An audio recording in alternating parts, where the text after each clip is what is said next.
Alors aujourd'hui, vidéo sur la correction du TD portant sur les additions nucléophiles, donc le TD correspondant à la leçon C6L4. Alors on va prendre les exercices les uns à la suite des autres en commençant par le premier pour se mettre en jambe. Alors on nous demande d'écrire le mécanisme et le produit des réactions suivantes et on nous dit qu'à chaque fois le réactif à prendre c'est le bromure d'éthylmagnésium. Alors première réaction avec de l'acide acétique.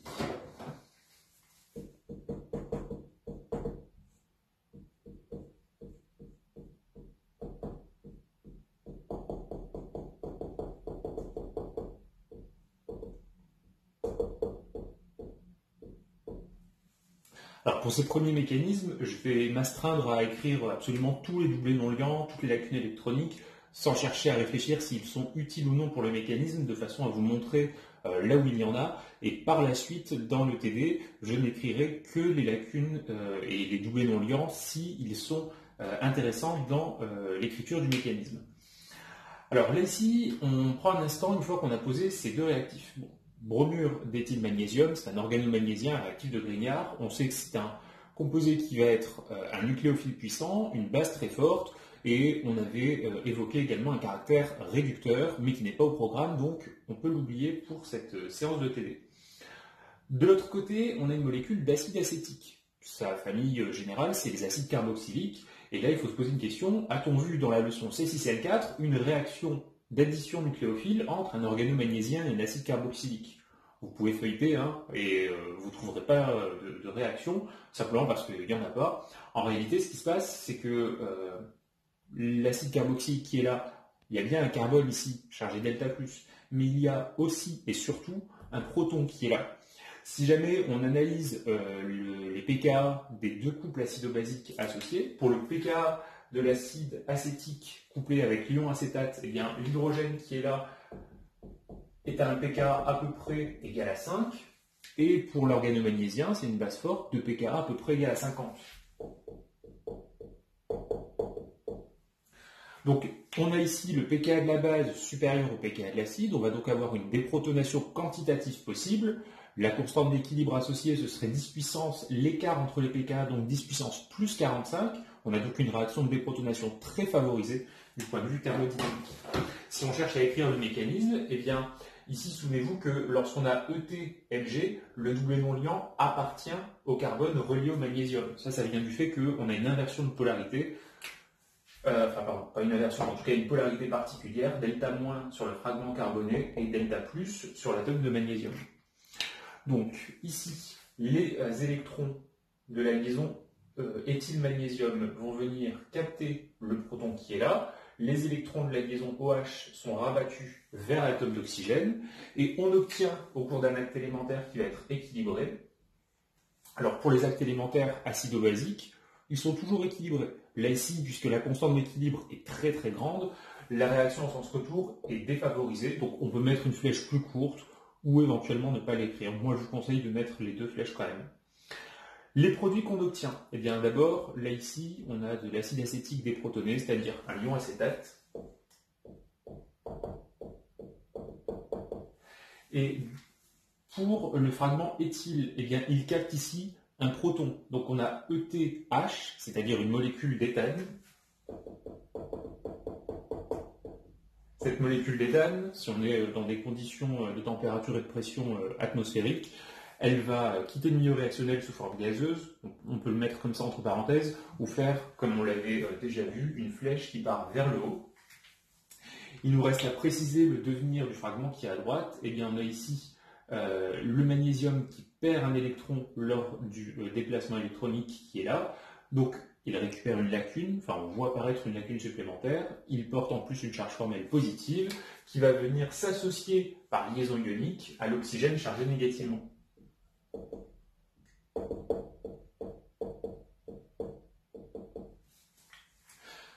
Donc voici les deux produits qu'on obtient.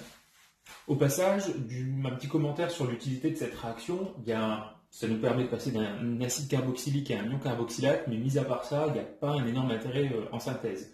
Même plus que ça, pour déprotoner, prendre une base aussi forte qu'un organomagnésien alors qu'on a un composé qui a un pKa relativement faible du côté de l'acide, c'est prendre un bulldozer pour casser une feuille de papier. C'est très puissant pour pas grand-chose. Donc là, ici, cette réaction a assez peu d'intérêt. C'était simplement pour vous faire reconnaître et vous faire souvenir du fait que les organomagnésiens ne sont pas que des nucléophiles, ce sont aussi des bases. Pour le deuxième exemple de cet exercice, on nous demande d'écrire la réaction sur la propanone suivie d'une hydrolyse acide. Alors, on commence par se souvenir de la structure de la propanone. C'est la plus petite des cétones, la voici. L'organomagnésiien, c'est le même, le bromure d'éthylmagnésium.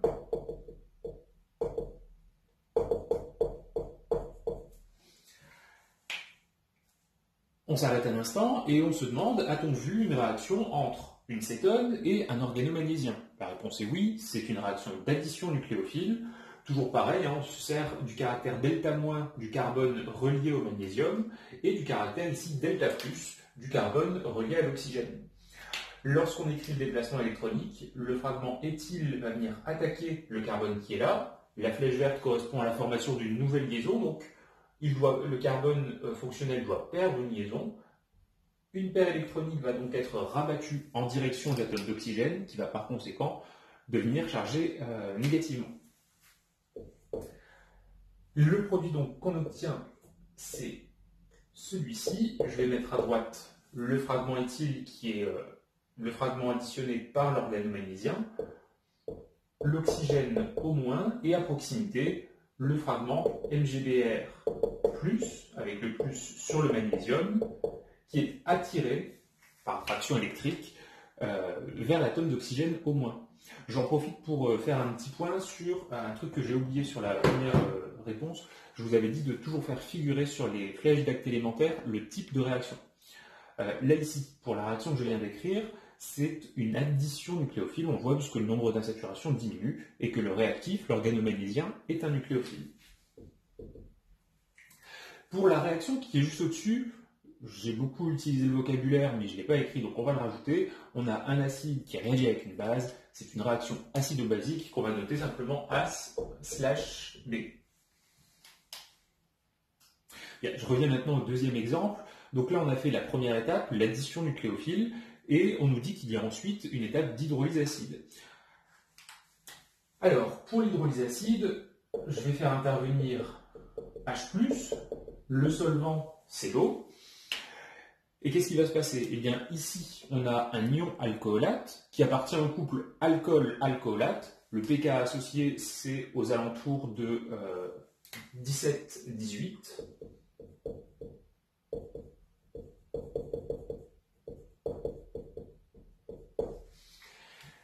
Et de l'autre côté, on a H+, qui appartient au couple H+H2, pKa égale 0. Donc, le composé qui est là va jouer le rôle de base. Il va capter le proton qui est ici au cours d'un acte élémentaire qui sera acido-basique. Et les déplacements d'électrons se font de la façon suivante. Une des paires électroniques de l'oxygène chargée négativement va venir compléter la lacune du proton H+, et du coup, une liaison OH est en train de se former. On récupère du coup du côté des produits un alcool tertiaire.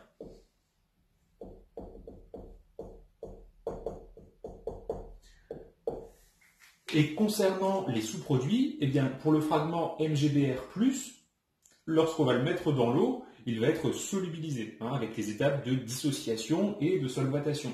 Donc ce qui va se passer, c'est que le brome va récupérer la paire électronique qui est là, devenir un ion bromure. On peut écrire le déplacement électronique, je vais mettre d'une autre couleur pour vous montrer que c'est indépendant du déplacement qui est écrit ici en vert. Et on obtient du coup à la fin, comme sous-produit, eh bien, un cation Mg2+, et un anion Br-.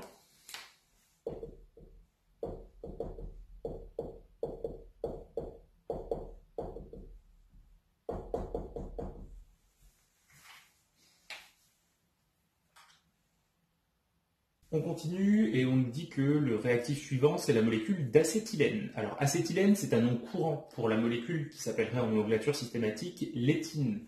À la formule HC triple liaison C H. Le réactif qu'on met face à cette molécule, c'est toujours le bromure d'éthylmagnésium.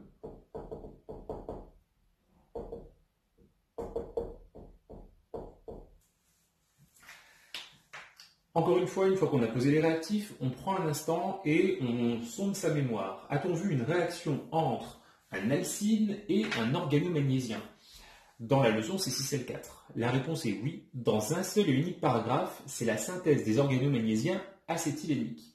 On a vu que si on souhaite préparer un organomagnésien qui aura cette structure-là, celle-ci, si on essaye de prendre comme réactif le composé avec X, ici un atome d'halogène, chlore, brome ou iode, et qu'on met ça en présence de magnésium dans les conditions classiques, c'est-à-dire avec un solvant éthéré, en milieu anhydre, avec un milieu inerte apporté par du diazote sec, par exemple, eh bien, la réaction qui est là ne se fait pas de façon satisfaisante, donc on procède de façon différente pour préparer un organomagnésien acétylénique. On prépare d'abord un organomagnésien classique, facile à former, comme le bromure d'éthylmagnésium, et il y a ensuite une réaction entre cet organomagnésien et un alcine vrai. Je vous rappelle qu'un alcine est dit vrai s'il possède au moins une extrémité CH. Donc si vous avez revu cette partie-là du cours, eh bien vous voyez que la réaction qui se passe entre les deux, c'est une réaction de déprotonation. En effet, dans un alcine, le proton qui est ici a un certain caractère acide. Le pK du couple alcine-alcinure se trouve aux alentours de 25. Et pour l'organomagnésien, eh bien, là ici, le pK du couple ETH-ET- est aux alentours de 50. La conclusion, c'est que l'organomagnésien est une base suffisamment forte pour déprotoner de façon quasi totale un alcine. La constante d'équilibre serait égale à 10 puissance plus l'écart entre les pKa, c'est-à-dire 10 puissance 25. En ce qui concerne les déplacements électroniques, eh bien, le doublet d'électrons qui appartient au carbone et au magnésium va être utilisé pour capter un des deux protons terminaux, d'ailleurs. Et ensuite, donc, les électrons qui sont là vont venir compléter une des lacunes du magnésium de façon à former la liaison carbone-magnésium et donc l'organomagnésien acétylénique. On obtient donc au cours de cet acte élémentaire acido-basique, donc a priori, vu que c'est du lieu acido-basique, on met la flèche dans les deux sens, mais on en a parlé, la flèche retour est très peu favorisée. Le premier produit, donc, c'est l'organomagnésien acétylénique.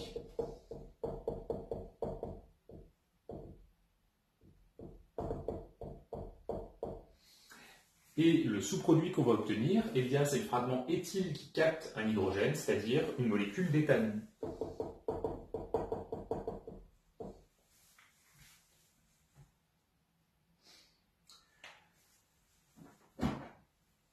Et donc, une fois qu'on est arrivé là, eh bien, l'organomagnésien acétylénique peut être utilisé pour faire une réaction dont on ne nous parle pas ici. Quatrième et dernier point de l'exercice numéro 1, on regarde maintenant la réaction avec le dioxyde de carbone, réaction suivie d'une hydrolyse acide. Alors, je vais commencer par dessiner le dioxyde de carbone, l'organomagnésien, qui est toujours le bromure d'éthylmagnésium.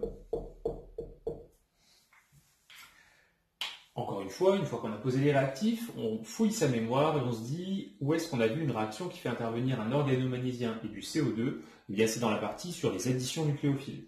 Donc là, ici, on se sert du caractère delta- du fragment éthyle, il est nucléophile, et du caractère delta+, électrophile du carbone du CO2. Le déplacement électronique peut être représenté de la façon suivante. Les électrons qui sont là servent à attaquer le site déficitaire, le carbone. La flèche qui est ici correspond à la formation d'une nouvelle liaison chimique. Donc, une des deux doubles liaisons CO doit être rompue, par exemple celle qui est en haut. On va se retrouver du coup avec un oxygène négatif et un fragment MgBr+. Donc cette étape, c'est une réaction d'addition nucléophile, plutôt non renversable, donc je vais mettre une flèche simple. Et du côté des produits, on va donc avoir le fragment éthyle qui s'est attaché au carbone qui est là. Je vais l'écrire de cette façon, éthyle-carbone. La double liaison oxygène qui est en bas, j'y ai pas touché, je la laisse telle quelle. Et en haut, eh bien, j'ai une liaison simple qui subsiste et un oxygène au moins, porteur de 3 doublements liants, donc, qui va être en interaction électrique avec le fragment MgBr+.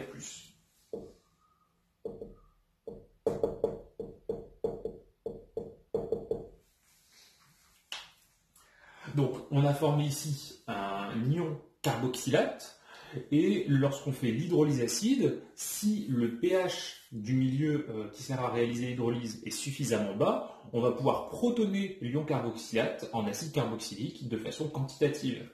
Donc là, ici, deuxième étape, je rajoute des ions H+, en milieu aqueux. Il va y avoir deux choses qui s'opèrent. Tout d'abord, la protonation de l'ion carboxylate. Et deuxième chose, le fragment MgBr+, va être dissocié, comme tout à l'heure, en Mg2+, et Br-. Encore une fois, j'utilise deux couleurs pour montrer que ces deux déplacements électroniques n'ont rien à voir l'un avec l'autre, ils ne sont pas du tout concertés. Du côté des produits, on va donc obtenir ETCOH double liaison O, et en sous-produit, donc Mg2+, plus Br-. Et on n'oublie pas de mettre sur la flèche que cet acte élémentaire est acido-basique. Et puisqu'il est acido-basique, ça veut dire qu'il peut se passer dans les deux sens. Donc on rajoute une flèche dans l'autre sens. Donc là, on change d'exercice. On est maintenant à l'exercice numéro 2. On a des petites synthèses à compléter. Et on regarde d'abord la première question. Donc une suite de deux réactions. Alors le premier réactif, que j'ai reproduit ici au tableau, on repère ici sur la gauche un cycle qui correspond au fragment C6H5, c'est donc un fragment phényl que je vais noter dans la suite pH. Donc le réactif, je l'écrirai PHMgBr. Donc ce réactif, le bromure de phénylmagnésium, réagit dans un premier temps avec du dioxyde de carbone, et vous voyez que ce n'est pas n'importe quel dioxyde de carbone, il y a un exposant 14 sur le carbone, c'est donc l'isotope 14 du carbone, à moins 40 degrés Celsius, donc on travaille à froid, ça veut dire que probablement le CO2 est apporté sous forme de carboglace, qui est un composé qui est très froid à l'état solide, et le solvant c'est de l'éther, donc écrit tel quel, il y a une petite imprécision, c'est probablement du diéthyléther ET2O. On obtient le composé A qui subit ensuite une hydrolyse acide avec l'ion oxonium H3O+. On nous demande d'écrire les mécanismes réactionnels et les structures des composés A et B dans la synthèse qui est précisée. Donc on y va tout de suite. On prend le réactif, donc bromure de phénylmagnésium. Encore une fois ici, je vais mettre toutes les lacunes électroniques, tous les doublés non liants pour vous montrer où est-ce qu'ils sont placés, et après j'allégerai les notations. L'autre réactif, donc, c'est le dioxyde de carbone avec du carbone 14.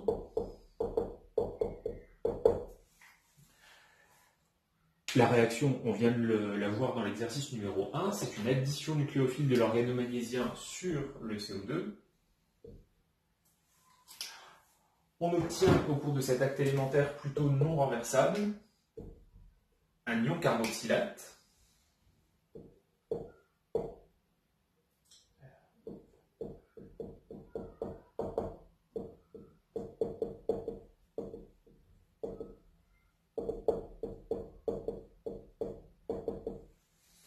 Avec à côté le fragment MgBr avec un plus porté par l'atome de magnésium. Et dans un second acte élémentaire, eh bien, on va avoir une réaction acido-basique d'hydrolyse.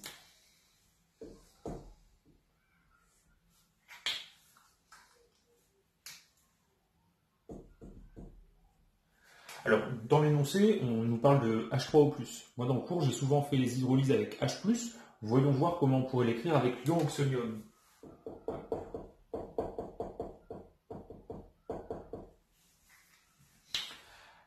Alors là, ici, l'ion carboxylate va jouer le rôle de base. L'acide qui est là, l'ion oxonium, va jouer le rôle d'acide. Le pKa de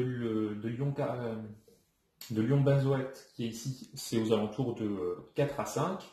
c'est le pK classique du couple acide carboxylique, ion carboxylate, et pour l'ion oxonium, c'est le couple H3O plus H2O, pKa 0. Donc on a une constante d'équilibre qui est favorable à la protonation de l'ion carboxylate, K0 égale 10 puissance 5. On va donc avoir le déplacement électronique suivant. Un des doublés non-liants de l'oxygène va capter un des 3 protons de l'ion oxonium. Lorsque la liaison est en train de se créer par la flèche, eh bien, une paire électronique est rabattue vers l'atome d'oxygène. Et le produit qu'on obtient, c'est celui-ci, donc pH, C double liaison O, OH, avec ici le carbone 14. Et de façon parallèle, pas forcément en même temps, il va y avoir dissociation de la paire d'ions MgBr pour fournir un ion Mg2+, et un ion bromure.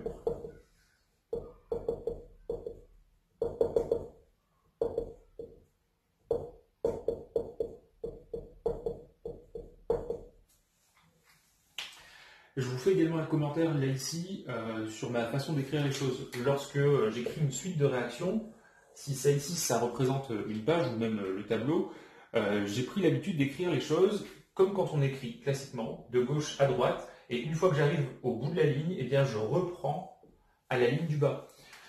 Je trouve que c'est plus logique de fonctionner comme ça permet d'écrire dans le sens synthétique, toujours de la gauche vers la droite. Je vous précise aussi que vous pouvez prendre une autre méthode. Certains chimistes préfèrent celle-ci. La méthode consiste à écrire au bout de la ligne, ensuite faire un petit serpentin et repartir dans l'autre sens. Puis ensuite faire à nouveau un serpentin et repartir dans l'autre sens. Cette méthode-là, je l'apprécie moins puisque un coup on écrit vers la droite, l'autre vers la gauche. Et le risque à terme, c'est de ne plus vraiment faire la différence entre le sens synthétique et le sens rétrosynthétique. Donc moi, je ferai toujours, comme je vous l'ai indiqué ici, comme des lignes d'écriture classiques.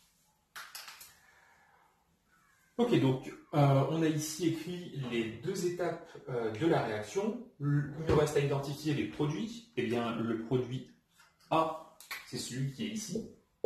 C'est l'ion benzoate. Et le produit B, le voici, c'est l'acide benzoïque. On nous demandait aussi dans la question 2 d'expliquer comment le marquage isotopique au carbone 14 dans le CO2 permet de comprendre comment se déroule la réaction.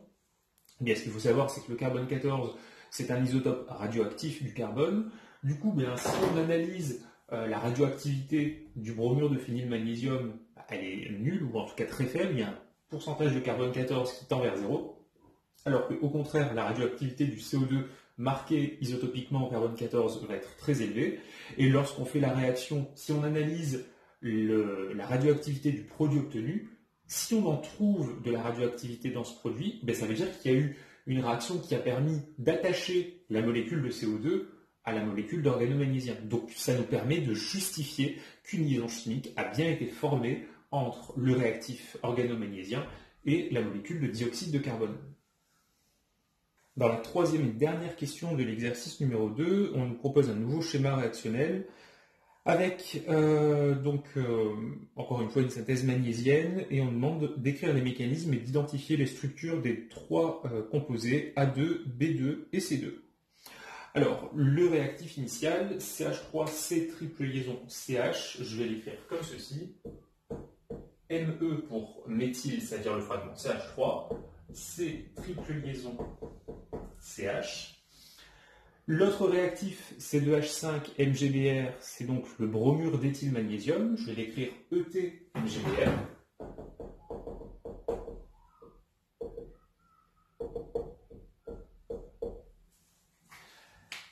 La réaction qui se passe entre un alcyne vrai comme celui-ci et un organomagnésiien, on l'a rappelé il y a quelques instants, c'est une réaction acido-basique. Il va donc y avoir déprotonation de l'hydrogène terminal et formation d'un organomagnésien acétylénique au cours d'une réaction acido-basique.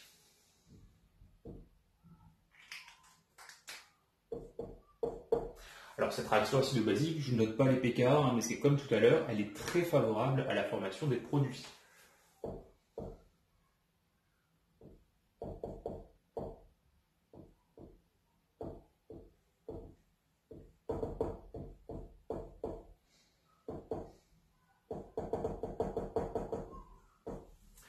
Comme tout à l'heure, le sous-produit qui est formé, c'est de l'éthane gazeux qui va du coup quitter le milieu réactionnel spontanément.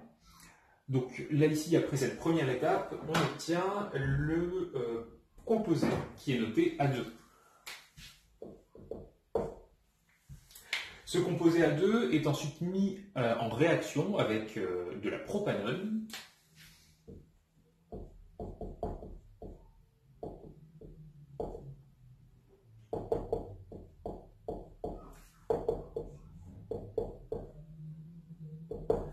Donc on a ici une réaction entre un composé de Grignard et une cétone, un composé carbonylé.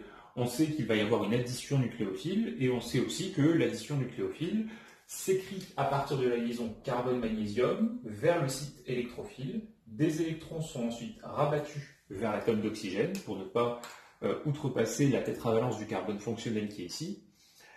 On obtient au cours d'un acte élémentaire d'addition nucléophile non renversable un ion alcoolate.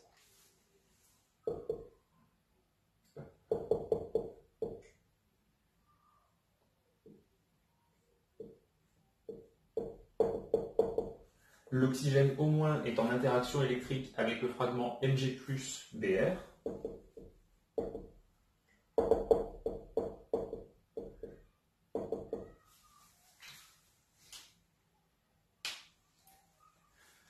Donc là, c'est ce qu'on obtient à l'issue de la deuxième étape. L'alcoolate qui est ici correspond donc au produit qui est noté B2.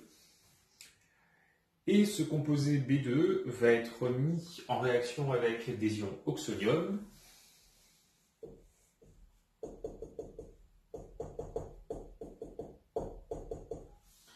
Donc, comme tout à l'heure, il va y avoir une protonation de l'ion alcoolate. On obtient un produit qui est un alcool.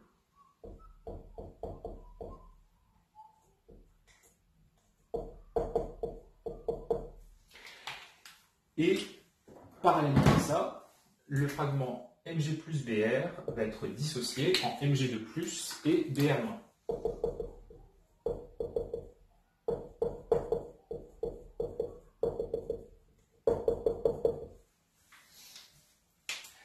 Et donc là, c'est la fin de la troisième étape. Donc le produit qui est ici, ce sera le composé noté C2. Est-ce que j'ai rien oublié? Pour l'étape qui est ici, j'ai oublié d'écrire que c'est une étape acido-basique, en plus de l'étape qui correspond à la dissolution de Mg plus Br. Alors, en ce qui concerne maintenant l'exercice numéro 3, on va aborder un peu de rétrosynthèse. On nous parle de la molécule de 2-méthylhexane 2-ol, que j'ai reproduite ici au tableau, et on nous demande de la synthétiser à partir de deux composés initiaux. Dans la première question, il faut utiliser la propanone, et dans la deuxième question, démarrer de l'hexane 2-on. Alors, allons-y pour la première. Dans la première, il faut qu'on utilise la propanone comme réactif initial. Vu qu'on nous guide sur le réactif à utiliser, il faut regarder la structure du produit cible et se dire, dans cette structure, quel est le fragment qui ressemble, alors ressemble au sens large du terme, quel est le fragment qui ressemble à de la propanone. Je vous rappelle que la structure de la propanone, c'est celle-ci, CH3, C double liaison O, CH3. Et là, on voit qu'il y a un oxygène. Donc, là où il y a un oxygène en haut, c'est le fragment qui ressemble à la propanone. On voit aussi qu'il y a 3 atomes de carbone. Par conséquent, le fragment qui ressemble à cette molécule, c'est celui-ci. Si ce fragment ressemble à la propanone, ça signifie que la déconnexion stratégique qu'on va décider de réaliser, elle va avoir lieu ici. Utilisons la façon d'écrire de la rétrosynthèse. Donc, ce produit est donné par, et on écrit d'abord les deux électrons. Celui qui est ici en rouge, je le réécris de cette façon. On a ici OH, et on a vu que lorsqu'on a comme ça un oxygène OH, eh bien, on va mettre à son pied la lacune électronique, et les électrons qui correspondent à cette liaison vont être présents sur le réactif fragment de droite. Je vais écrire d'ailleurs ce réactif. Donc là, on a nos deux rétrons. Ce n'est pas des composés réels, il faut maintenant préciser les équivalences synthétiques. Pour celui-ci, eh bien, l'équivalence, on l'a vu dans la leçon sur la rétrosynthèse, bah, c'est directement la molécule de propanone, et tant mieux. Et pour l'autre, c'est un carbanion, on sait que les carbanions n'existent pas, ils sont trop réactifs pour ça, et donc l'équivalent synthétique d'un carbanion, c'est un organomagnésiens mixte.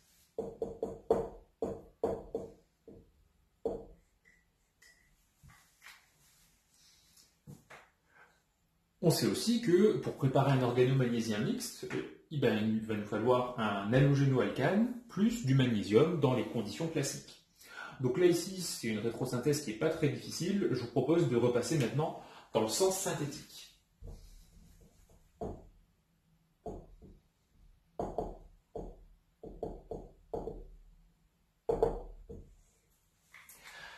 Alors, lorsqu'on est en salle de TP et qu'on doit faire cette transformation, la première chose à faire, ça va être préparer le réactif de Grignard. Donc pour ça, on démarre avec un halogénoalcane. 1, 2, 3, 4. 1, 2, 3, 4. Ok. On avait vu dans le cours que utiliser un composé chloré, c'était pas mal, puisqu'ils ont une réactivité qui est relativement satisfaisante, et surtout, ils produisent des déchets qui sont un peu moins lourds que les composés bromés ou iodés, donc on va utiliser ici un chloré. Pour pouvoir former le composé organomagnésien qui correspond à cet équivalent synthétique, il va falloir utiliser du magnésium et toutes les conditions classiques de préparation d'un réactif de Grignard, à savoir un solvant éthéré, comme le diéthyléther, travailler en milieu anhydre, travailler également en présence de diazote gazeux pour rendre le contenu du ballon, pour remplir le ballon d'un gaz inerte, je vais y arriver. Une fois qu'on a fait tout ça, eh bien, on obtient l'organomagnésiens par insertion oxydante du magnésium dans la liaison carbone-chlore.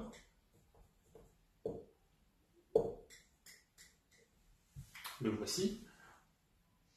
Et une fois que l'organomagnésiens a été préparé, eh bien, on va remplir l'ampoule d'addition du propanone, éventuellement en solution dans le diéthyléther. L'addition de la propanone sur l'organomagnésiens doit être faite lentement, donc on va rajouter qu'on le fait au goutte à goutte.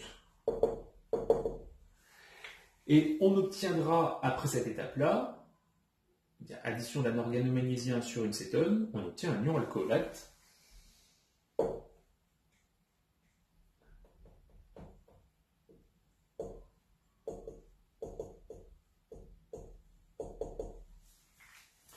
Cet ion alcoolate ici, et évidemment, comme toute synthèse magnésienne qui se respecte, on termine par une réaction d'hydrolyse acide. L'hydrolyse acide, elle va permettre de protoner ici l'oxygène pour obtenir un OH.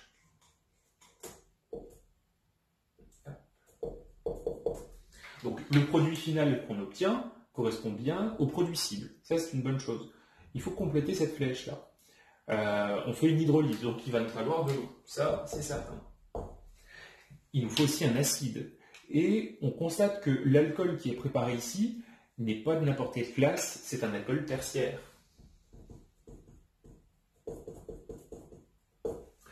On a dit dans le cours que les alcools tertiaires sont très faciles à déshydrater. La réaction de déshydratation d'un alcool, je vous fais une petite parenthèse ici, on l'étudiera au second semestre dans le chapitre numéro 9.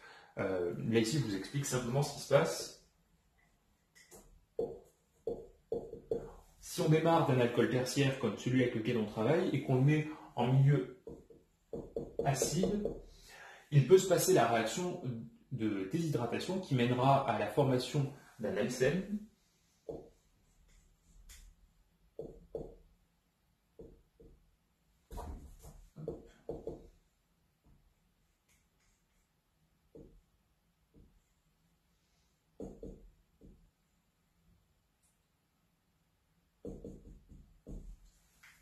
Donc là ici, des alcènes, on va pouvoir en former deux. Un avec la double liaison qui est là, ou un autre qui est avec une double liaison qui est ici. plus libération d'une molécule d'eau. La molécule d'eau correspond au départ du fragment OH. Si on analyse cette réaction, donc de déshydratation,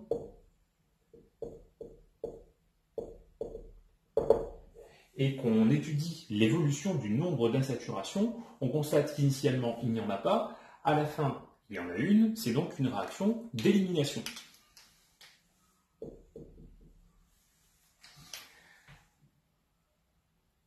Et en l'occurrence ici, on détaillera un nouveau mécanisme qui n'est pas une élimination bimoléculaire, mais au contraire une élimination monomoléculaire passant par un carbocation. Bref, donc ça ici, cette déshydratation, elle n'est pas souhaitée. On veut à la fin garder l'alcool. Ça veut dire que l'acide qui doit être utilisé ne peut pas être n'importe quoi. Dans le cas de la formation des alcools tertiaires, on utilise un acide faible, le chlorure d'ammonium, NH4+, plus Cl-.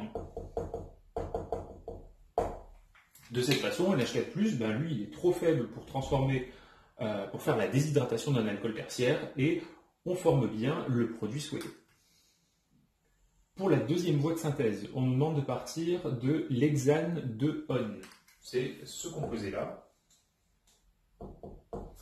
Et comme tout à l'heure, on va se demander, dans le produit cible, quel fragment ressemble à l'hexane de Hon. Alors c'est une ressemblance un peu approximative, mais le fragment est ici. Donc ça correspond à ceci.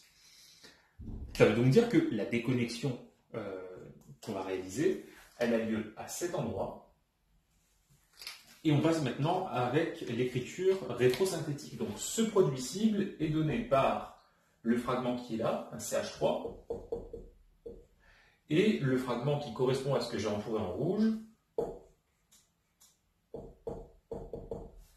En ce qui concerne les électrons de la liaison qui a été déconnectée, eh bien, on ne va pas les placer ici. On a vu que là, on va mettre une charge plus et une lacune, et les électrons sont sur le fragment CH3. On réfléchit maintenant en termes d'équivalence synthétique. CH3-, eh bien, c'est équivalent à un organomagnésium, CH3MgX. Et concernant le fragment de droite, eh bien, son équivalent synthétique, c'est directement la cétone correspondante.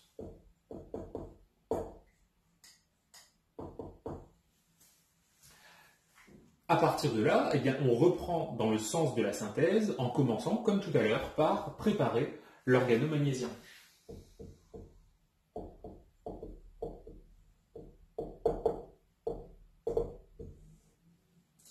Alors, pour préparer un organomagnésium de type halogénure de méthylmagnésium, eh bien, on va utiliser un halogénure de méthyle qu'on appelle plutôt un halogénométhane. Par exemple, du bromométhane, CH3Br. On va mettre ce composé en réaction avec du magnésium dans des conditions classiques de synthèse d'un organomagnésium, diéthyléther, milieu anhydre, atmosphère inerte. On obtient alors l'insertion du magnésium dans la liaison carbone-brome. On forme CH3MgBr. Puis, on va faire une addition de cette cétone sur cet organomagnésium.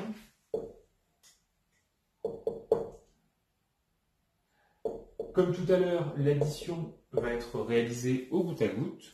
On obtient alors un ion alcoolate.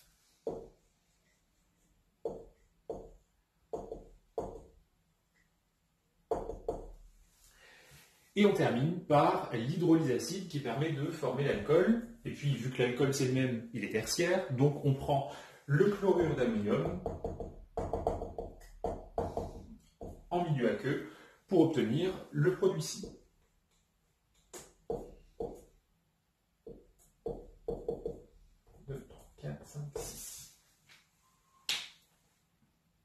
On arrive à présent à l'exercice numéro 4, dans lequel on va parler de la sélectivité de l'addition des organomagnésiens mixtes sur des composés particuliers qu'on appelle les composés alpha-bêta insaturés. On va voir dans un instant, je vais vous donner le motif qui correspond à cette dénomination. Alors, on nous parle de la réaction du bromure de phénylmagnésium sur la E13-diphénylprop de N1-on qui conduit, après hydrolyse, à un mélange de deux molécules, que j'ai représenté ici au tableau. Et on nous demande dans une première question de donner le nom en nomenclature systématique des deux produits obtenus. Alors on va analyser d'abord la molécule que j'ai écrite sur la gauche. On cherche la chaîne principale. Elle va être ici. Hop. Il y a 3 atomes de carbone à l'intérieur. Les fragments phényl vont être interprétés comme des substituants. Et en ce qui concerne la numérotation, eh bien, la fonction alcool est la plus oxydée. Elle sera prioritaire sur la fonction alcène, donc il faut que son indice numérique soit plus petit, ce qui nous donne donc la numérotation de la gauche vers la droite. On a donc une chaîne à 3 atomes de carbone. On va donc avoir dans le nom le préfixe, le fragment prop. Ok, quelles sont les fonctions qui sont présentes? On a une fonction alcène, donc ce sera un propène. Mais on a aussi une fonction alcool. Et les fonctions alcène et alcool peuvent être toutes les deux nommées en suffixe sous forme N-ol. On a aussi 3 fragments phényl qui sont positionnés 2 sur le carbone 1 et 1 sur le carbone numéro 3. On va commencer donc par nommer les préfixes. Donc, on va commencer par nommer les préfixes et en même temps je bug puisque je regarde la double liaison. Il ne faut pas oublier aussi de préciser dans le nom que cette double liaison a une configuration particulière. Vous voyez qu'ici, en appliquant les règles CIP, eh bien pour le carbone de droite, phényl contre hydrogène, le phényl est classé numéro 1. Sur le carbone numéro 2, ce groupement-là contre un hydrogène, c'est ce groupement-là qui sera classé numéro 1. Finalement, les deux groupes numéro 1 selon CIP ne sont pas du même côté de la double liaison. Elle a donc comme descripteur stéréochimique E. Et c'est la première information à donner dans le nom. De la même façon, si vous aviez des carbones asymétriques, R ou S, eh bien vous commenceriez par donner les descripteurs stéréochimiques des carbones asymétriques concernés. Donc là, ici, pour le nom de la molécule, on se lance. On commence donc par le descripteur stéréochimique E. Pas besoin d'indice numérique puisqu'il y a une seule et unique double liaison. Ensuite, on a des fragments phényl, 2 portés par le carbone 1, 1 par le carbone numéro 3. Donc 1,1,3. Souvenez-vous qu'on met des virgules entre les indices numériques et des traits entre un numéro et une lettre. 1,1,3, triphényl. On met ensuite le fragment qui correspond à la longueur de la chaîne carbonée principale, prop. On a ensuite la fonction alcène et la fonction alcool qui donnent un énol. Donc on nomme d'abord l'alcène qui est porté entre les carbones 2 et 3. Le premier carbone à être affecté, c'est le carbone numéro 2. Donc on met prop-2-N. Et il nous faut maintenant préciser que l'alcool est sur le carbone 1. Donc -1-ol. Ça, c'est franchement un nom assez compliqué. Je pense qu'on ne vous demandera pas beaucoup plus compliqué que ça. Pour la molécule de droite, eh bien, rebelote, on cherche la chaîne carbonée la plus longue. Elle a ici 1, 2, 3 atomes. La fonction cétone va être nommée sur le carbone numéro 1. On aura encore une fois donc le fragment propre à l'intérieur du nom. Là, ici, il n'y a pas de configuration ZE pour la double liaison, donc on peut se lancer directement. Il y a 3 fragments phényl, 1 porté par le carbone 1, 2 portés par le carbone 3, donc ce sera du 1,3,3 triphényl propre. Et qu'est-ce qu'on va mettre au bout? Eh bien, la seule fonction qu'il faut préciser, c'est la fonction cétone. Pour les cétones, le nom générique, ce sera une alcanone. Donc on garde le -ane de propane et on rajoute le suffixe correspondant à la cétone. Il faut en plus préciser que cette cétone est sur le carbone 1. Elle pourrait très bien se trouver au niveau du carbone 2. Donc triphényl, propane, 1, on. Faites attention, dans cette dénomination, le E de propane est retiré puisqu'il y a la terminaison on de l'acétone. Pour la question numéro 2, on continue à nous torturer un petit peu avec la nomenclature. On nous demande de dessiner le substrat, donc celui qui a donné naissance à ces deux produits, la E1,3-diphénylprop 2N1-on. Donc, vu qu'on a trop dans le nom, la chaîne carbonée principale va contenir 3 atomes de carbone. On aura, donc là si je les numérote, 1, 2 et 3. On va avoir sur le carbone 1 et le carbone 3 des groupements phényl.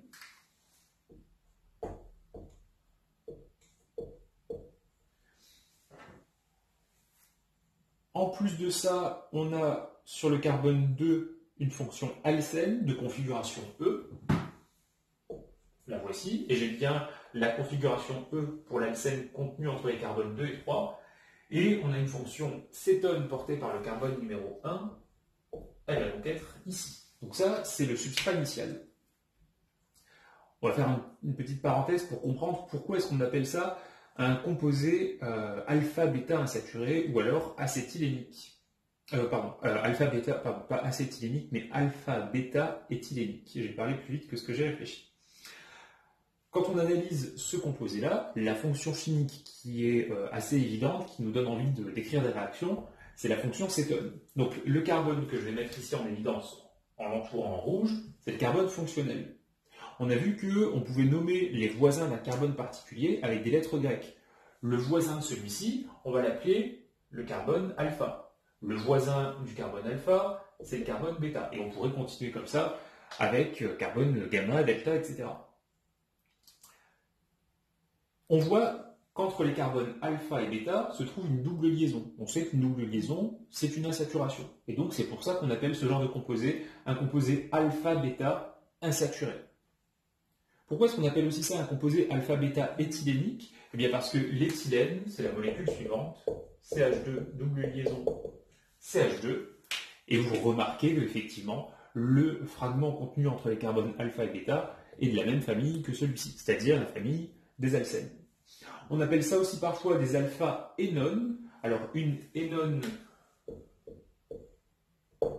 eh c'est rien d'autre que la contraction d'un alcène et d'une cétone. Et effectivement, on remarque ici un alcène et ici une cétone. Pourquoi une alpha-énone? Eh bien parce que l'alcène commence à partir du carbone alpha vers la suite de la molécule.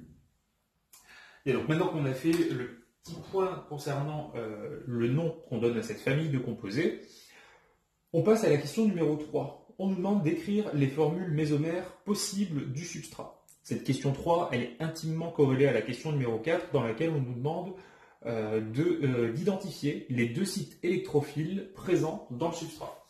Donc je ne vais pas écrire toutes les formules mésomères possibles et imaginables, d'autant plus que là ici avec les cycles phényl, il y aura des enchaînements pi sigma pi dans les cycles, mais aussi pi sigma pi avec cette double liaison, mais également avec la double liaison CO, on peut en écrire quelques pages.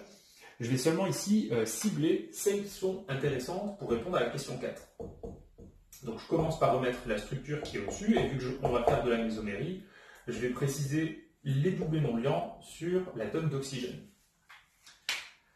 Alors, je vais mettre les crochets, qui symbolisent l'écriture des formules mésomères, et la flèche caractéristique de la mésomérie. Le premier déplacement électronique qu'on peut envisager, c'est celui qu'on avait évoqué lorsqu'on avait parlé des aldéhydes et des cétones, celui qui permet de montrer que le carbone qui est ici est un carbone électrophile.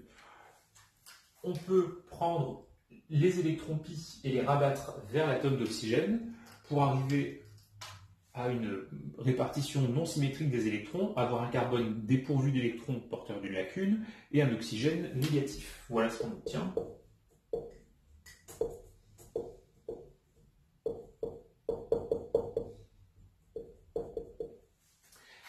Et dans cette formule mésomère, on constate qu'on doit bien revenir à la précédente puisqu'on repère l'enchaînement n sigma lacune. En termes de probabilité, celle-ci est plus représentative que celle-là, vu que celle-ci fait apparaître moins de charges formelles qui sont toujours déstabilisantes. Arrivé sur la représentation qui est au centre, on peut faire un nouveau déplacement des électrons, puisqu'on repère l'enchaînement pi sigma lacune. Donc la liaison pi qui est ici peut basculer sur la gauche. Et évidemment, lors de ce déplacement d'électrons, le carbone qui est là, lui, il va être porteur d'une lacune.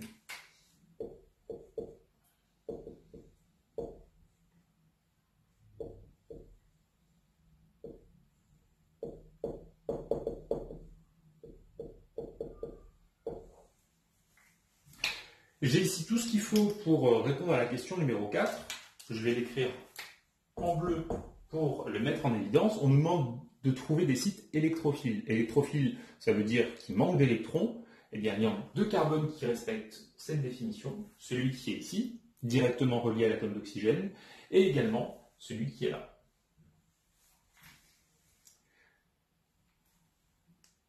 Dans la question suivante, la numéro 4, on nous demande, à l'aide de la réponse... non, pardon. On est arrivé à la question numéro 5. Je vais y arriver. Donc, écrire les deux mécanismes faisant intervenir l'un puis l'autre des deux sites électrophiles. Donc là, on considère qu'on prend le substrat et qu'on le fait réagir, comme on nous le dit au tout début de l'exercice, avec le bromure de phénylmagnésium. Donc le substrat, je vais le réécrire.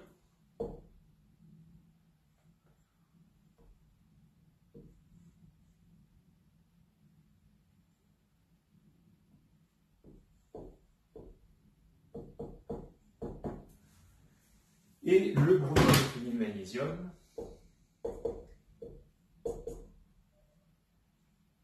Donc là, je vais prendre des notations un petit peu plus légères. Je ne vais pas mettre les doubles non-liants sur l'halogène ni les lacunes sur le magnésium. Premier type de réaction, eh bien, on va utiliser le caractère électrophile du carbone que je mets ici en évidence, delta+. L'organomagnésiens va venir s'additionner sur cet atome de carbone. Les électrons pi vont être rabattus vers l'atome d'oxygène et on obtient alors, au cours de cet acte élémentaire d'addition nucléophile, le produit suivant.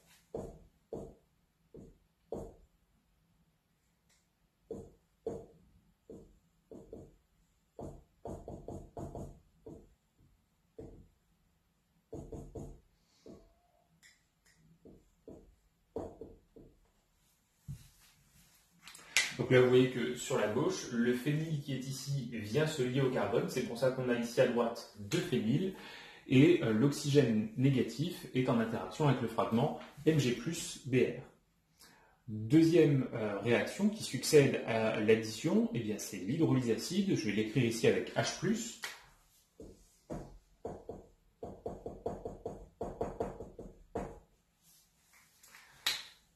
L'oxygène de l'alcoolate qui est là va venir capter un proton H+, pour fournir l'alcool suivant.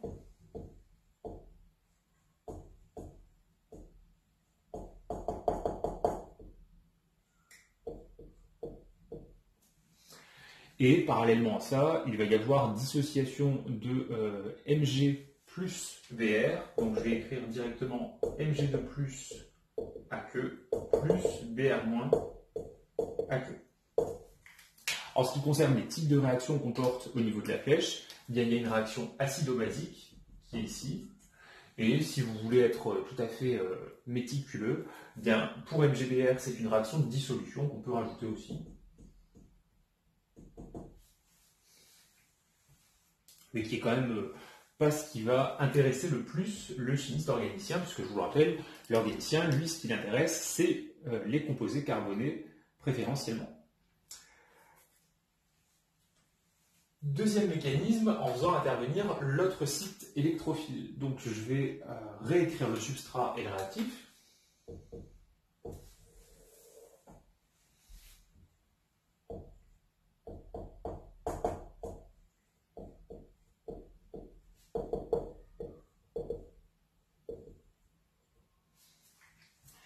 Cette fois-ci, j'utilise le fait que le carbone qui est ici porte un caractère delta-, pardon, pas delta-, mais delta+, il est électrophile. Donc ce qui va pouvoir se produire, c'est une attaque depuis le nucléophile vers l'électrophile. Cette flèche verte symbolise la formation d'une liaison. Donc les électrons pi qui sont dans cette double liaison vont être rabattus. Il existe plusieurs façons d'écrire le mécanisme. Soit on les rabat sur le carbone, mais on sait que les atomes de carbone supportent mal les charges négatives. Donc on peut aussi se dire, ces électrons, eh bien, on va les rabattre ici, pour former, entre le carbone fonctionnel et le carbone qui est là, une double liaison. Mais si une double liaison est en train de se former là, ça veut dire que des électrons sont rabattus vers l'atome d'oxygène qui est ici. Du coup, on a une espèce de réaction en chaîne avec 3 déplacements électroniques qui vont être concertés. Donc cet acte élémentaire-là, c'est une addition nucléophile. Tiens, du coup, je regarde les mécanismes au-dessus et je m'aperçois que là, j'ai mis une flèche dans un sens en oubliant la flèche dans l'autre. Pensez à la rajouter. Donc, addition nucléophile, ça par contre, c'est un acte élémentaire non renversable. On obtient le produit suivant.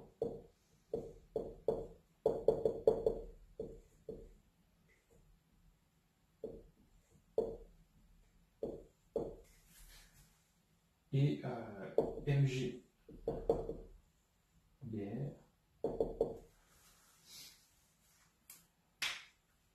Donc là, vous voyez, hein, la double liaison qui est ici vient de ce déplacement électronique qui est là, et on a l'oxygène moins qui est en interaction avec MgBr+. Arrivé là, hydrolyse acide, comme précédemment.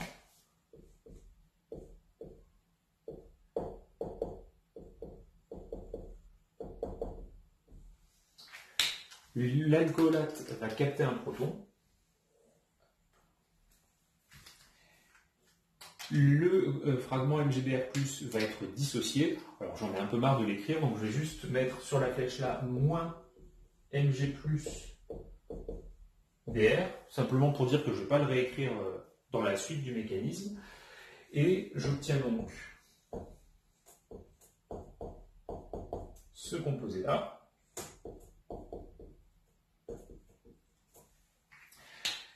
Alors vous regardez bien ce composé-là, vous regardez ce qu'on avait dans le sujet, ce qu'on a écrit précédemment, et là, bien, on peut se mettre à paniquer, vu que ça, ce n'est pas du tout le produit numéro 2. Dans le produit numéro 2, je vous le remontre ici rapidement, hein, on a une fonction cétone qui est présente, et là, ce n'est pas du tout une cétone. On a un alcène et un alcool. Mais si on connaît bien son cours, un alcène et un alcool, c'est ce qu'on appelle un énol. Et les énols sont une forme possible pour les composés carbonylés énolisables. On a vu qu'il y avait entre ce composé-là et un autre un équilibre particulier qu'on avait appelé l'équilibre de tautomérie cétoénolique. C'est une équation bilan, donc je vais mettre ici un symbole qui correspond à une équation bilan et non pas à un mécanisme réactionnel. Je vais placer sur la flèche ETCE pour équilibre de tautomérie cétoénolique. Et la forme correspondante, c'est la forme cétone, qui correspond bien à ce qui était donné dans le sujet.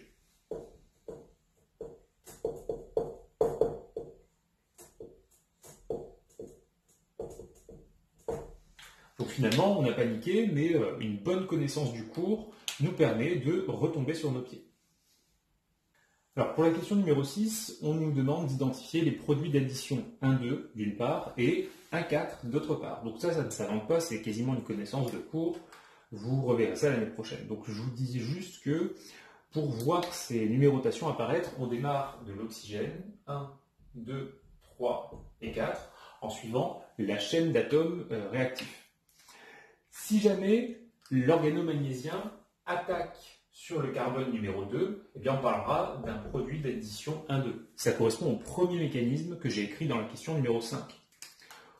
Au contraire, si l'organomagnésiien attaque sur le carbone numéro 4 et que les électrons se déplacent comme ça jusqu'à l'oxygène numéro 1, eh bien on parlera d'un produit d'addition 1,4.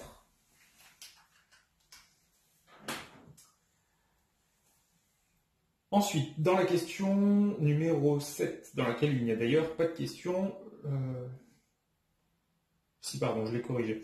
Donc, lorsqu'on réalise ce genre d'addition nucléophile, donc organomagnésiens sur un composé alpha-bêta insaturé, on observe un ratio suivant. Il y a à peu près 80% d'addition qui se fait par le mécanisme 1,2 et à peu près 20% par le mécanisme 1,4. Donc, si on fait un petit parallèle avec la réponse à la question précédente, ça veut dire que les deux mécanismes, on ne peut pas, en tant que chimiste, les choisir. C'est la nature qui les impose. La seule chose qu'on peut comprendre, c'est que les deux vont avoir lieu simultanément et que dans la situation présentée avec les réactifs de Grignard, c'est le produit d'addition 1,2 qui va être majoritaire. On nous demande alors de qualifier ce genre d'addition en termes de sélectivité. Il y a déjà, vu qu'on a 80% à peu près d'addition 1,2 contre 20% à peu près d'addition 1,4, on ne peut pas parler de spécificité. On va rester sur le terme de sélectivité. Sélectivité, ça veut dire que parmi les produits envisageables, l'un d'eux est majoritaire sur les autres. Et à partir de là, eh bien, on peut discuter du genre de sélectivité.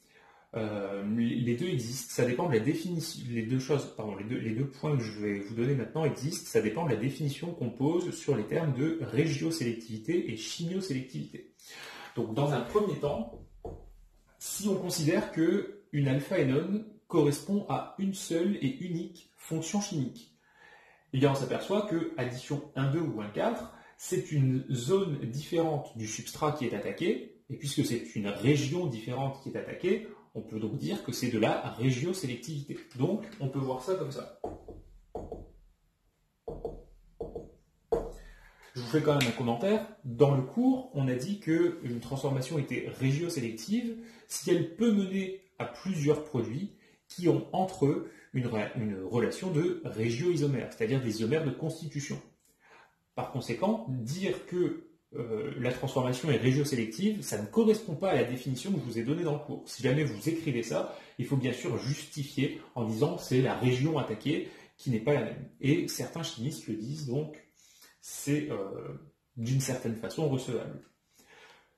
L'autre façon de voir les choses, c'est de se dire que, eh bien, dans une énone, il y a deux fonctions chimiques, une fonction alcène et une fonction cétone. Dans l'addition 1,2, c'est la fonction cétone qui réagit. Donc, ce n'est pas la même fonction que lors de l'addition 1,4, où c'est plutôt, cette fois, la fonction alcène qui réagit. Du coup, si on a une préférence d'une fonction par rapport à une autre, ce sera de la chimiosélectivité.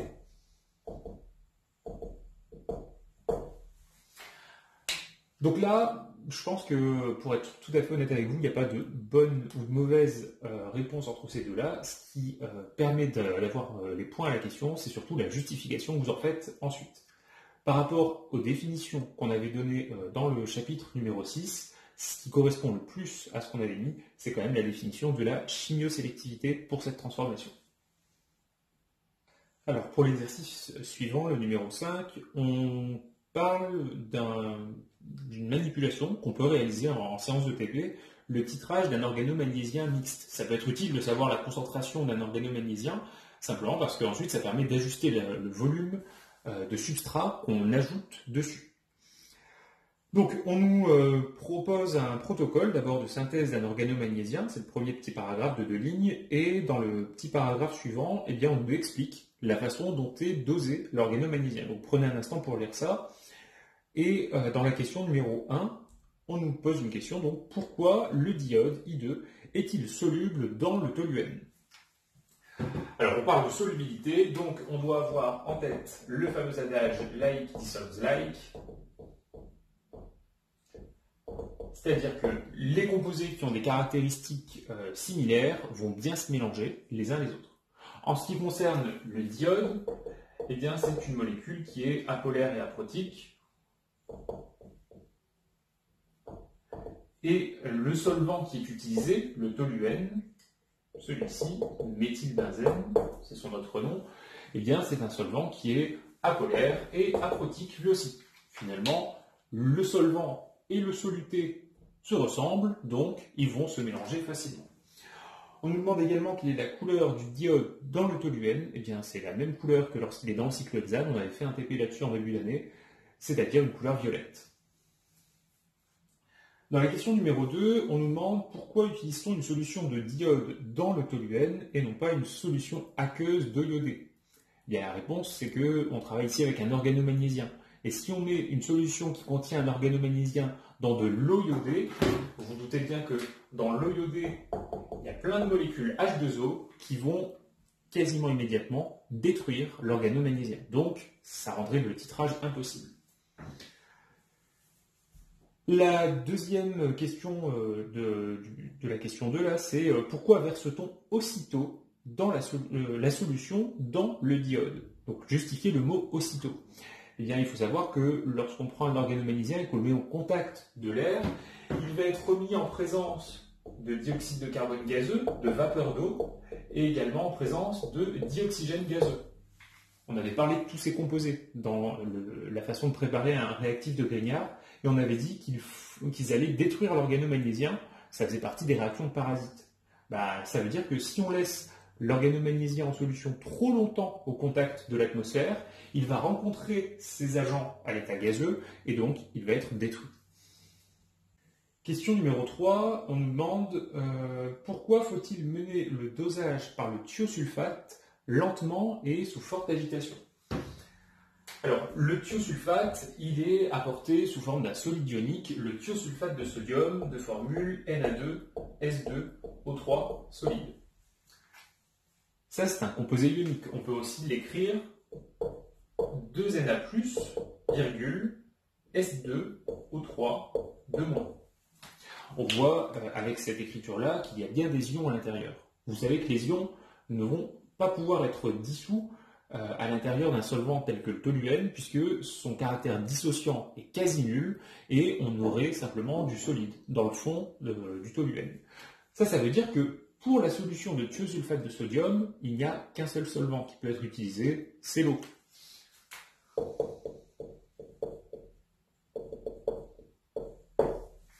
L'eau qui est un solvant polaire, protique, dissociant. Du coup, l'eau ne va pas être miscible avec le toluène. Ça veut dire que lorsque vous allez faire le titrage, vous allez avoir dans la burette une solution aqueuse de thiosulfate de sodium et dans votre bécher en dessous, une solution dans le toluène. En d'autres termes, quand vous allez rajouter la solution aqueuse, vous allez avoir dans le bécher un milieu biphasique. Donc la forte agitation va permettre de disperser un solvant dans l'autre. Vous allez former des gouttelettes d'eau dans le toluène et des gouttelettes de toluène dans l'eau.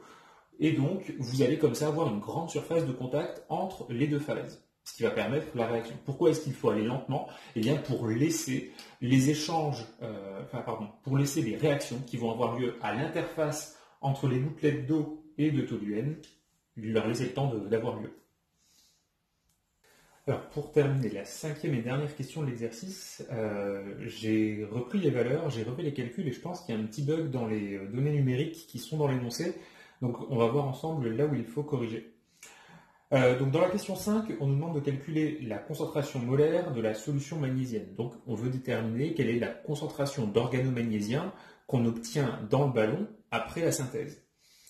Et à partir de là, déterminer le rendement. Alors, on va commencer par regarder ce que j'ai mis en haut du tableau. Donc, j'ai commencé par écrire l'équation de la synthèse de l'organomagnésium. J'ai appelé N1 la quantité de matière du bromoéthane et N2 la quantité de matière du magnésium. Avec les données qui sont fournies, donc on a la masse, on peut, dans une classification périodique, trouver les masses molaires des éléments et donc les masses molaires des entités chimiques. On calcule les quantités de matière N1 et N2 qui sont ici. Lorsqu'on analyse la réaction, on se rend compte que les nombres stoichiométriques valent 1 pour chaque réactif. Donc par conséquent, ici, le réactif limitant, c'est celui qui a la quantité de matière la plus faible, N2, c'est donc le magnésium qui est limitant. Le fait d'avoir le magnésium limitant, ça a une utilité. Ça veut dire qu'à la fin de la synthèse magnésienne, on n'a pas de résidus solides à l'intérieur du ballon. Donc ça donne un traitement post-réactionnel plus facile. Donc l'avancement maximal est égal à N2 et la concentration maximale, eh bien, ça correspond à la quantité de matière d'organomagnésium formée à l'état final dans l'hypothèse d'une réaction totale et donc ça correspond au rapport N sur V avec V qui est ici 60 ml, c'est-à-dire la somme des volumes de diéthyléther introduits à l'intérieur du ballon. On trouve du coup comme concentration maximale théorique 1,64 mol par litre. Alors, pour la suite, les corrections qui sont à apporter concernent les concentrations de thiosulfate et également de diode qui sont dans le bécher. Parce que si on garde les valeurs qui sont dans l'énoncé, on trouve à la fin une concentration molaire de 10 mol par litre. Et évidemment, 10 mol par litre, ça outrepasserait cette valeur-là de 1,64. Donc, on va reprendre ça ensemble et on va corriger. Donc, on va, pour le titrage, utiliser du thiosulfate non pas à 2 mol par litre, mais à 2,0 fois 10-1 mol par litre. Cette concentration, ce sera la même que la concentration initiale du diode dans le bécher avant l'ajout d'organomagnésium. Après l'ajout d'organomagnésiens, je vous l'ai noté ici, la concentration du diode, eh bien, elle aura diminué de moitié et elle sera égale à 1,0 fois 10-1 mol par litre. Pour pouvoir déterminer ça, il nous faut l'équation de titrage. Donc j'ai commencé ici par vous mettre les demi-équations électroniques. Je ne vous ai pas rappelé les couples parce que c'est un titrage qui est très classique, on l'avait fait en TP en début d'année, vous les retrouvez ici. Pour l'iode, on a le couple diode-ion-iodure, et pour le thiosulfate, on a le couple tétrathionate-thiosulfate. On remarque que dans les demi-équations électroniques, on a à chaque fois 2 électrons. Donc pour obtenir l'équation bilan du titrage, on prend chaque demi-équation multipliée par 1, et voici l'équation à laquelle on aboutit. Soyez vigilants, puisque là ici, pour l'ion thiosulfate, on a un nombre stoichiométrique 2 qu'on doit utiliser obligatoirement dans la relation à l'équivalence. À partir de cette relation à l'équivalence, eh bien, on montre que il y a la moitié donc, du diode initialement introduit qui a réagi, et donc on se retrouve dans le bécher après l'ajout d'organomagnésiens avec une concentration de diode de 1,0 fois 10-1 mol par litre. Grâce à cette concentration, eh bien, on sait quelle était la quantité de matière d'organomagnésiens présente dans le prélèvement. Cette quantité de matière correspond à la concentration qui a réagi fois le volume. Donc là ici, j'ai noté la concentration réelle d'organomagnésiens. Donc là ici, on a la concentration initiale de diode, les 10 ml qui avaient été introduits dans le bécher, le tout, donc ça c'est la quantité de matière d'organomagnésiens présente, le tout divisé par le volume du prélèvement, 1 ml, et on trouve à la fin une concentration de 1,0 mol par litre. En ce qui concerne le calcul du rendement, eh bien on prend le rapport de la concentration réellement obtenue divisé par la concentration maximale théorique, 1,64, et on se retrouve avec une synthèse à 63% de rendement. Donc essayez de reprendre ces calculs-là, voyez avec les valeurs que j'ai mentionnées ici en rouge si vous êtes d'accord avec mes résultats ou pas, et du coup faites-moi signe si jamais vous voyez qu'on a des différences. Pour conclure sur cet exercice, j'aimerais qu'on fasse un petit point concernant les méthodes de titrage. Alors, on peut les distinguer en 2 sous-catégories. Tout d'abord, les titrages directs. Donc, les titrages directs, c'est ceux que vous avez l'habitude de faire. Vous avez le composé d'intérêt qui réagit avec le réactif titrant. Vous avez ici le réactif titré que j'ai noté R1, le réactif titrant noté R2, et la réaction qui est l'équation bilan du titrage, eh bien, c'est alpha R1 avec alpha un nombre stoichiométrique, plus bêta R2, bêta un autre nombre stoichiométrique qui donne des produits. Et à l'aide de la relation à l'équivalence, qui s'écrira quantité de matière de R1 sur alpha égale quantité de matière de R2 sur bêta, on en déduit la concentration ou la quantité de matière de R1 à l'intérieur du bécher avant le début du titrage. Donc ça, logiquement, c'est quelque chose de parfaitement maîtrisé. Au programme de première année, on doit évoquer les titrages indirects. Alors, j'avais prévu de le faire en séance de TP, donc j'essaierai de vous proposer ça par exemple sous forme d'ADN. Les titrages directs, c'est une méthode qui va se dérouler en une étape supplémentaire. Vous allez avoir un bécher dans lequel vous avez initialement du réactif R1 dont vous souhaitez connaître la concentration. Je vous ai schématisé ça ici. Donc là, ici, on va faire comme si on n'avait pas vu qu'il y avait 2 R1 dans le bécher. C'est une concentration de R1 inconnue.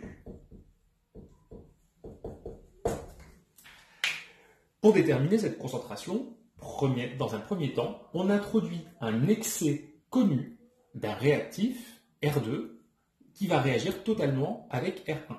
Quand je dis que l'excès est connu, ça veut dire que la quantité de matière de réactif R2 doit obligatoirement être supérieure à celle de R1 et on doit savoir la quantité de matière de R2 introduite. Donc ici, pour simplifier les choses, j'ai choisi que R1 et R2 allaient réagir ensemble avec des nombres stoichiométriques 1 pour 1, mais évidemment, ça pourrait être des nombres stoichiométriques différents. Donc, l'excès que j'ai choisi de mettre ici, eh bien, c'est 3 molécules R2.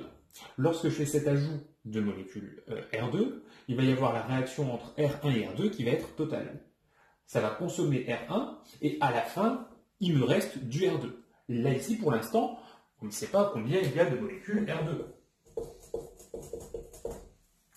Par conséquent, on procède par un titrage. Donc là, ici, c'est une première étape de transformation. Et l'étape numéro 2, c'est un titrage direct de l'espèce R2. Pour le titrer R2, bien, on prend un autre réactif, hein, R3, et à l'issue du titrage, on est capable de dire il restait un R2 à cette étape-là. Vu qu'on en avait introduit 3, ça signifie que 2 R2 avaient réagi au cours de cette étape ici. Donc si 2 R2 avaient réagi, puisque j'ai fait l'hypothèse que la réaction se faisait 1 pour 1, ça signifie que initialement, 2 molécules de R1 étaient présentes. Donc si vous avez fait spé physique-chimie quand vous étiez en terminale, c'est peut-être une méthode que vous avez vue. Et bien sûr, si vous avez fait un TP par exemple sur dosage des ions chlorure par la méthode de Charpentier-Vollard, je vous conseille de réviser ça parce que ce sera vraiment quelque chose qui pourrait être un point fort pour vous. Et si jamais vous ne l'avez pas vu, bien attendez que je vous propose l'EDM à ce sujet.